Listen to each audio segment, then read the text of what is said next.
தமிழக வெற்றி கழக நிறுவனர் நடிகர் விஜயின் 51வது பிறந்த நாளை ஒட்டி தமிழகம் முழுவதும் தமிழக வெற்றி கழக நிர்வாகிகள் பொதுமக்களுக்கு பல்வேறு நலத்திட்ட உதவிகளை வழங்கி கொண்டாடி வருகின்றனர்.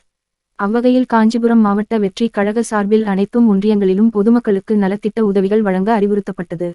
அவ்வகையில் வாலாஜாபாத் வடக்கு ஒன்றிய பொறுப்பாளர் ராஜசேகர் தலைமையில் உத்திரமேரூர் ஊராட்சி ஒன்றியம் திருமுக்கூடல் கிராமத்தில் பொதுமக்களுக்கு அரிசி மளிகை பொருட்கள் மற்றும் சேலை உள்ளிட்டவை அடங்கிய நலத்திட்ட உதவிகள் வழங்கும் விழா நடைபெற்றது.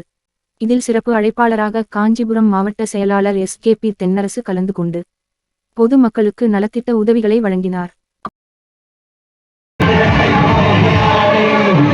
என் நெஞ்சில் குடியிருக்கும் தோழர்களே, பிறப்புக்கும் எல்லா உயிருக்கும் சொன்ன ஆதியோன் திருவள்ளுவருடைய வழியில நம்முடைய தமிழக வெற்றி கழகத்தின் கொள்கை தலைவர்களான பகுத்தறிவு பகலவன் தந்தை பெரியாரையும் பார்வோற்றும் பெருந்தலைவர் காமராஜரையும் அரசு பொது நலத்திட்ட உதவிகளை பெற பொதுமக்கள் ஒருவரை ஒருவர் முந்திக்கொண்டு போட்டி போட்டு தள்ளுமுள்ளு இடையே பெற்று சென்றனர். இறுதிவரை அனைத்து பொதுமக்களுக்கும் நலத்திட்ட உதவிகளை வழங்கி அவர்களை மகிழ்வித்த தமிழக வெற்றி கழக நிர்வாகியின் செயல் அக்கிராமத்தில் பெரும் வரவேற்பு பெற்றது. இந்நிகழ்ச்சியில் வெற்றி கழக நிர்வாகிகள் வெண்குடிராகு முகேஷ், ஒன்றிய செயலாளர்கள் உதயா சந்தோஷ், நிர்வாகிகள் கோகுல் சாது, சூர்யா அஜித் உள்ளிட்ட ஏராளமான நிர்வாகிகள் கலந்து கொண்டனர்.